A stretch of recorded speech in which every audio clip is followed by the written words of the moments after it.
Assalamualaikum warahmatullahi wabarakatuh. Halo teman-teman semuanya, khususnya buat teman-teman yang sedang berjuang dalam Latsar CPNS tahun 2021 model blended learning. Pada video kali ini saya akan membagikan pengalaman saya dalam menyusun rancangan aktualisasi, dan mudah-mudahan ini bisa membantu teman-teman dalam membuat rancangan aktualisasi agar penyusunannya lebih cepat, lebih gampang gitu ya. Nah, untuk sebelumnya, jadi rancangan aktualisasi ini ada panduannya, dan ini adalah panduan yang terbaru, panduan rancangan dan pelaksanaan aktualisasi pelatihan dasar bla bla bla, dan ini disusun oleh salah satu widyaswara yang bernama Dr. Andes Haji Ahmad Syafi'i Untung, Magister Manajemen, dan ini versi tahun 2021 ini ya, yang terbaru. Nah, oke, langsung saja. Jadi sebelum teman-teman menyusun, ini saya tunjukkan dulu untuk daftar isinya. Jadi sistematika daftar isi ya. Mungkin teman-teman sudah mendapatkan contoh rancangan dari seniornya teman-teman. Nah, barangkali nanti kok bentuk sistematika daftar isinya berbeda, teman-teman gak usah kaget karena ini format yang terbaru. Jadi silakan teman-teman menyesuaikan. Tetapi kalau seandainya WI atau widyaswara teman-teman punya format tersendiri, ya silakan teman-teman menyesuaikan. Intinya ini adalah panduan secara umum yang diresmikan oleh badan pelatihan, tetapi tetap nanti teman-teman acuannya adalah di widyaswara masing-masing. Tapi insya Allah widyaswara pasti akan sesuai dengan acuan terbaru ini ya, karena ini juga resmi milik Balai Diklat. Oke, untuk sistematikanya yang pertama ada halaman cover, kemudian lembar pengesahan rancangan aktual, kemudian kata pengantar, dan daftar isi. Kemudian bab satunya ada latar belakang, tujuan, ruang lingkup. Bab 2-nya gambaran tentang lembaga, ada deskripsi, kedudukan, tugas, fungsi, kemudian struktur organisasi, uraian tugas peserta. Kemudian ketiga adalah rancangan aktualisasi, ada identifikasi penetapan isu dan gagasan pemancahan isu, ada diagram alur kegiatan pemancahan isu, dan ada matrik rencana kegiatan aktualisasi. Nah, ini tips dari saya untuk teman-teman ketika menyusun ya. Ketika menyusun jangan susun dari awal sampai akhir dulu, nanti teman-teman akan ribet. Jadi kerangka berpikirnya nggak gitu ketika menyusun, biar lebih cepat, lebih mudah. Pertama, kita susun dulu hal yang paling mudah. Jelas yang termudah di sini dari sistematikanya adalah bab 2. Ini sangat mudah sekali karena ini berhubungan dengan instansi kita, yaitu gambaran lembaga atau institusi ya. Nah, misalnya saya adalah seorang guru ya, otomatis lembaganya adalah sekolah. Jadi komponen tentang deskripsi organisasi, kedudukan, struktur, uraian ini cukup saya meminta filenya kepada kepegawaian atau tata usaha di kantor saya. Jadi saya minta file yang berhubungan dengan komponen yang ada di sini, dan semuanya pasti ada, nggak mungkin nggak. Termasuk teman-teman yang di instansi lain seperti instansi perkantoran, kedinasan, analisis keuangan daerah atau di BKD, itu pasti ada komponen seperti ini ya. Kemudian uraian tugas jabatan ini berarti berhubungan dengan peserta ya. Kalau saya guru berarti uraian tugas jabatan guru, itu semuanya ada di situ. Nah, kita minta filenya, terus kita simpan ya, kita keep gitu ya. Dan untuk bab 2 kita sudah aman. Kemudian berikutnya kita masuk di selain ini selesai ya. Nah, yang paling penting ketika sudah bab 2 selesai, kita nanti menentukan isu. Ada hubungannya dengan bab 3, yaitu kita menentukan isu yang akan kita angkat, karena ini berhubungan dengan judul dan juga pendahuluan yang akan kita susun nanti. Nah, di sini di panduannya sudah ada format untuk penyusunannya, jadi lebih memudahkan peserta dalam menentukan isu. Nah, ini adalah formatnya. Yang pertama unit kerja, kemudian jabatannya, pekerjaan, identifikasi isu. Nah, identifikasi isu ini yang dimaksud adalah list isu atau daftar isu yang teman-teman angkat. Jadi ini ya, ini adalah list isu, daftar isu, jumlahnya itu bisa 4, bisa 5, bisa 7. Kemudian ada isu yang diangkat, ini nanti jumlahnya cuma 1. Dan isu ini adalah isu yang akan kita jadikan patokan dalam pembahasan aktualisasi, dan tentunya akan kita jadikan patokan dalam pembuatan judul dan penyusunan latar belakang atau pendahuluan ya.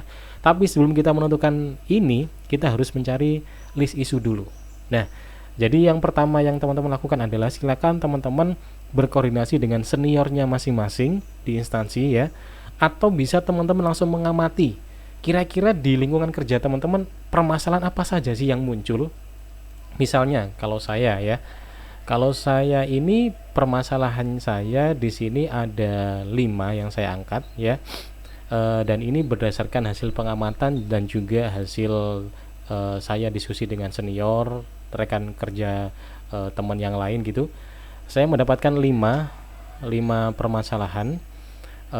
Yang pertama yaitu belum optimalnya pembelajaran di masa PJJ yang berakibat menurunnya motivasi belajar siswa. Yang kedua, rendahnya self control siswa dalam pemakaian handphone. Artinya handphonenya tidak dipakai belajar tapi malah dibuat nge-game. Kemudian yang ketiga, kurang optimalnya partisipasi siswa dalam pengumpulan tugas. Kemudian yang keempat, ketidaksesuaian capaian pembelajaran pada guru-guru serumpun. Jadi guru-guru itu beda capaiannya. Yang terakhir, website sekolah yang tidak berjalan dengan optimal. Nah, isu ini yang saya dapat dari hasil pengamatan dan juga hasil sharing-sharing diskusi dengan rekan guru ya. Nah, dari kelima isu ini kita akan ambil satu isu yang akan kita bahas di aktualisasi kita. Gimana caranya mengambil satu isu? Caranya adalah dengan melakukan analisis dengan menggunakan teknik USG. Teknik USG ini adalah urgency, seriousness, growth. Yang intinya kita mencari dari kelima isu ini mana sih isu yang paling penting, yang paling mendesak, yang paling serius untuk kita pecahkan. Nah, tekniknya seperti ini, ada penilaian-penilaian yang akan kita berikan pada masing-masing isu. Jadi U ini urgency, seriousness, kemudian growth ya. Nah, untuk pedoman skornya ada 5 komponen, yang 1 sangat kecil, 2 kecil pengaruhnya, 3 sedang, 4 besar, yang 5 sangat besar pengaruhnya. Jadi kita di sini bisa main-main perkiraan atau perkiraan bersama dengan senior yang lain, atau bisa menggunakan angket ya. Kalau saya di sini langsung menilai dengan menggunakan persepsi bersama dengan teman-teman senior di satuan kerja. Jadi akhirnya di sini didapatlah yang paling serius, yaitu belum optimalnya pembelajaran PJJ di masa pandemi ini. Dan poinnya mendapatkan yang tertinggi dan otomatis peringkat pertama, karena permasalahan inilah yang memunculkan permasalahan lain. Jadi karena motivasi menurun, akhirnya siswa malas belajar malah main game. Kemudian bisa berakibat siswa malas ngumpulin tugas karena motivasinya nggak ada. Nah, jadi ini yang paling penting karena bisa memunculkan masalah yang lain. Akhirnya nilainya paling tinggi. Dan otomatis isu ini yang akan saya bahas atau yang saya angkat di aktualisasi saya. Itu yang saya lakukan. Atau teman-teman bisa melakukannya dengan cara memilih satu isu dulu. Biasanya ada yang menggunakan cara ini. Jadi mereka mencari satu isu yang paling mereka kuasai lah kira-kira. Misalnya saya paling menguasai IT gitu ya. Jadi akhirnya saya angkat ini pembelajaran optimal bla bla bla di masa pandemi. Nah, kemudian setelah nemu satu, baru mencari saingan isu yang lain. Jadi kita munculkan isu yang lain. Nah, setelah muncul baru kita nilai. Otomatis nilainya akan lebih rendah dari nilai yang isu yang kita pilih gitu ya. Cuman ini tips, kalau teman-teman pakai cara cari isu dulu yang akan diangkat, kemudian baru memunculkan isu pesaing. Saran saya cari isu pesaing yang bobot seriusnya lebih rendah, jangan sampai lebih tinggi. Kalau lebih tinggi nanti resikonya bisa berbahayanya itu di saat ujian bisa ditanya sama pengujinya, kenapa kok ini lebih rendah seriusnya daripada isu yang dipilih, padahal ini lebih serius. Nah, untuk menghindari pertanyaan seperti itu, teman-teman harus berhati-hati dalam mencari isu pesaing lah. Itu sih cara saran dari saya kalau teman-teman pakai cara yang seperti itu ya. Tapi kalau pengen aman ya kita kumpulkan semua isu, kemudian baru kita nilai mana yang muncul, itu yang kita pilih. Oke, setelah kita selesai memilih ya, tadi yang list isu yang ada 5 kita taruh di sini, isu yang diangkat yang paling tinggi nilainya kita taruh di sini, kemudian gagasan pemecahan isu. Gagasan pemecahan isu ini berupa judul ya, berupa judul dan tahapan-tahapan. Jadi kira-kira judulnya apa sih yang akan diangkat? Kalau saya di sini peningkatan motivasi belajar, menggunakan media ad screen recorder dan YouTube. Karena tadi kan berhubungan dengan motivasi yang menurun ya, jadi saya akhirnya menggunakan pemecahan, mengadakan media ad recorder dan YouTube sebagai alat untuk meningkatkan motivasi. Dan tahapannya di sini saya ada 7. Nah, ini catatan, kalau di kelas saya WI menyarankan minimal ada 7 tahapan, minimal, maksimal terserah. Jadi saya membuat 7 tahapan. Tahapan yang pertama, jelas semua peserta pasti akan melakukan ini, melakukan konsultasi dengan mentor, ini sudah pasti. Tahapan 2, menyesuaikan saja dengan tahapan, dengan pemecahan isu masing-masing teman-teman ya. Dan tahapan terakhir yang ke-7, menyusun laporan aktualisasi. Ini jelas semua peserta pasti berbentuk seperti ini. Nah, ini tahapan pemecahan dari saya. Setelah selesai, berikutnya ini yang paling penting, kita menyusun tabel, ini namanya tabel matrik kegiatan ya. Jadi ada 7 komponen. Nah, saya langsung scroll di kegiatan saya. Nah, ini bentuknya seperti ini. Di kelas saya, WI saya menyarankan bentuknya seperti ini, rapi, tidak kocar-kacir. Karena banyak saya dapat contoh dari referensi senior-senior tuh bentuknya bagi saya sih kocar-kacir sih, nggak memudahkan kerangka berpikir dalam memahami gitu. Kalau ini sih saya suka. Yang pertama, sesuai dengan judulnya ya, judul tabel ya. Kegiatannya kita tulis kegiatannya yang tadi ada 7, ini yang pertama. Kemudian di sini kita kosongi dulu. Nah, kemudian langsung kita masuk di output dari kegiatan ini. Nah, untuk pembuatan output, teman-teman cukup mengubah kata kerjanya menjadi kata kerja pasif dengan imbuhan ter. Misalnya ini kegiatannya melakukan konsultasi, berarti outputnya terlaksananya bimbingan, gitu ya. Kemudian keterkaitan substansi mata pelajaran. Ini maksudnya adalah keterkaitan dengan peran dan kedudukan PNS yang ada 3 komponen. Ada WOG, manajemen ASN, dan juga pelayanan publik. Kira-kira kegiatan ini berhubungan dengan nilai yang mana? Nah, kebetulan di sini saya berhubungan dengan WOG, saya tulis. Kemudian indikatornya yang apa? Saya tulis di sini. Setelah itu baru saya menulis kontribusi terhadap misi. Uraian deskripsi kata-katanya seperti ini. Kontribusi kegiatan ini adalah sebagai perwujudan misi SMPN 6 Jombang nomor, jadi ada penyebutan nomor di sini, nomor 6. Baru nyebutin misinya, mengoptimalkan kegiatan pengembangan diri.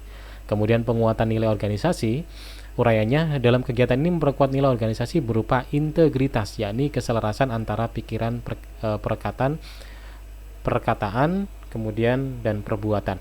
Nah, kira-kira visi misi dan nilai organisasi ini didapat dari mana sih? Otomatis ya teman-teman dapat dari hasil teman-teman tadi di bab 2, minta filenya di kepegawaian dan juga TU tentang organisasi, fungsi tugas, visi misi. Di situ nanti ada lengkap. Jadi kita ambil dari situ. Jadi menyesuaikan dengan instansi masing-masing ya. Nah, setelah selesai baru kita membuat rincian kegiatannya. Jadi ini kegiatan umumnya dan ini kegiatan khususnya, istilahnya begitu ya. Dan kegiatan khususnya ini yang bawahnya cukup ada 3 komponen aja, yaitu poin 3, 4, sama 5. Yang 6 ini sudah terwakilkan yang ada di atas ini. Jadi kita tidak perlu membuat, kita hanya membuat di poin 3, 4, sama 5 ya, yaitu poin tahapan, output, dan keterkaitan. Jadi ini kita kosongi, kita turunkan ke bawah dan kita tata lurus demikian rupa. Ini yang pertama tahapannya. Untuk mencapai tahapan ini, yaitu menunjukkan isu yang akan diangkat pada bla bla bla. Outputnya jangan lupa kita awali dengan tersampaikannya isu bla bla bla. Nah, kemudian substansi mata pelajarannya, mata pelatihannya, kalau yang di atas ini yang untuk keterkaitan kegiatan umum ini ya, kita pakai yang peran kedudukan, ada 3, WOG, manajemen ASN, dan juga pelayanan publik. Kalau yang di bawah ini, kita pakai nilai dasar ASN, yaitu aneka, akuntabilitas, nasionalisme, komitmen mutu, anti korupsi, dan juga etika publik ya, yang ada aneka itu. Nah, kegiatan 1 ini berhubungan dengan nilai aneka yang mana? Nah, di sini saya berhubungan dengan nilai komitmen mutu, kemudian indikatornya rasional keterbukaan. Nah, terjadinya pada saat apa? Saya tulis di sini, terdapat pada saat menyampaikan informasi kepada mentor tentang bla bla bla. ditulis lurus begini. Berikutnya nomor 2 sama ya, outputnya tercapainya pakai ter, kemudian nilainya apa saya tulis. Jangan lupa peletakannya lurus seperti ini sampai selesai. Oh ya, catatan, jadi untuk tahapan kegiatan ini atau rincian kegiatan dari kegiatan utama ini ya, minimal ada 3. Kalau di kelas saya begitu, minimal ada 3 tahapan kegiatan, maksimal terserah menyesuaikan. Nah, ini kebetulan saya di sini ada 5, jadi saya tulis 5. Selesai, kita masuk yang di tahapan kedua tadi. Seperti yang atas tadi ya, begini, kemudian bawahnya saya tulis rinciannya, jangan lupa ditulis rapi lurus begini. Ini lebih mudah untuk memahami. Begitu terus sampai total ada 7, karena saya tadi ada 7 tahapan kegiatan ya. Nah, ada 7 ini. Nah, kalau udah selesai ya udah, matrik udah beres. Nah, kalau sudah beres, kita bisa lanjut masuk di penyusunan rancangan lengkap. Jadi teman-teman bisa langsung menyusunnya mulai dari latar belakang, karena sudah dapat isunya kan, sudah dapat ya. Jadi silakan latar belakangnya disusun. Nah, penyusunan latar belakang gimana sih? Nah, kalau di kelas saya, kebetulan WI saya tidak suka hal yang bertele-tele, jadi agak sinkron dengan kepenulisan karya tulis ilmiah masa kini ya. Jadi kalau dulu kan kita bikin karya ilmiah itu, kalau pendahuluan atau latar belakang isinya kan kita bertele-tele kan, basa-basi dulu membahas sesuatu yang umum baru ke yang khusus. Kalau WI saya langsung menyarankan fokus ke masalahnya. Nah, ini bentuk pendahuluan saya. Jadi latar belakang langsung masuk di masalah. Pada tahun 2019 dunia dilanda oleh wabah virus corona, COVID-19, bla bla bla. Fokus di permasalahan. Habis itu langsung fokus di permasalahan yang ada di instansi. SMP 3 Jombang sebagai salah satu sekolah bla bla bla. Jadi terdampak dengan COVID ini akhirnya berimbas pada PJJ. Nah, kehadiran pembelajaran jarak ini masih bersifat asing, khususnya bagi pengajar yang tergolong generasi non-milenial. Hal ini tentunya menimbulkan banyak bla bla bla, yang intinya siswa karena tidak adanya hal ini sangat membosankan bagi siswa karena tidak adanya kehadiran seorang guru. Nah, di sini setelah saya memunculkan masalah, ini catatan buat teman-teman. Ketika teman-teman memunculkan sebuah masalah, teman-teman harus bisa menunjukkan buktinya berupa data. Kalau tidak ditunjukkan, nanti masalah itu akan dianggap masalah asumsi atau perspektif pribadi aja dan nggak bisa dibuktikan. Jadi harus kita munculkan buktinya. Buktinya apa? Ya berupa data. Kalau kita mengatakan menurun, ya kita buktikan datanya kalau memang menurun. Nah, seperti contoh di sini. Dari hasil pengamatan nilai sebelum tindakan dapat diketahui bahwa secara keseluruhan hasil belajar siswa sebelum tindakan memperoleh rata-rata 58 rata-rata. Sedangkan KKM-nya adalah 75. Nah, tentunya ini tidak sesuai dengan harapan guru. Jadi ketuntasan yang dicapai dari 32 siswa, hanya 11 siswa yang dapat mencapai KKM, 21 siswa belum mencapai. Artinya ini permasalahannya bisa kita tunjukkan berdasarkan data. Jadi ini akan lebih valid ketika kita memunculkan permasalahan. Baru kita masuk di penyelesaian dan sampai selesai. Teman-teman untuk lebih jelasnya bisa nanti melihat di deskripsi, akan saya sharekan linknya untuk mendownload panduan Latsar yang terbaru dan juga panduan rancangan aktualisasi ya, panduan penyusunan rancangan dan pelaksanaan aktualisasi yang terbaru, dan juga link contoh rancangan yang sudah saya susun. Rancangan ini adalah rancangan yang sudah direvisi dan disempurnakan berdasarkan hasil seminar aktualisasi yang telah saya lewati. Jadi mudah-mudahan ini bisa membantu. Kira-kira itu sih ya. Selebihnya bisa teman-teman lihat sendiri, teman-teman baca sendiri di contoh saya. Oh ya, ini ada lagi. Jadi di sini tadi kan di komponen draftnya ada 3 sampai C ruang lingkup. Kalau di saya ini ada tambahan D. Nah, ini seperti yang saya katakan di awal, semuanya kembali ke Widya Suara. Kebetulan Widya Suara saya itu tetap patuh format. Jadi tidak ada format resmi yang diubah, hanya menambahkan. Otomatis ya kita sebagai peserta kelas ya kita ngikut, karena WI memerintah suruh nambahi poin D yaitu internalisasi nilai, ya kita tambahi itu. Nah, internalisasi nilai ini ya berisi indikator nilai dasar yang nanti kita masukkan di matrik yang di kesesuaian mata pelatihan itu. Nah, hanya saya tambahan ini. Dan selebihnya disusun ya sesuai dengan tugas instansi teman-teman masing-masing. Mudah-mudahan Video ini bisa membantu teman-teman dalam menyusun rancangan, dan contoh file rancangan dari saya mudah-mudahan bisa membantu teman-teman dalam menyelesaikan penyusunan rancangannya. Intinya teman-teman harus saling membantu. Kalau memang video ini bermanfaat, silakan dibagikan ke teman yang lain agar teman yang lain juga memiliki kesempatan, kemampuan yang sama dalam penyusunan rancangan, agar teman-teman bisa menjalani proses ini dengan lancar. Sekian video dari saya, mudah-mudahan bermanfaat. Saya akhiri, assalamualaikum warahmatullahi wabarakatuh. Salam sukses untuk semuanya.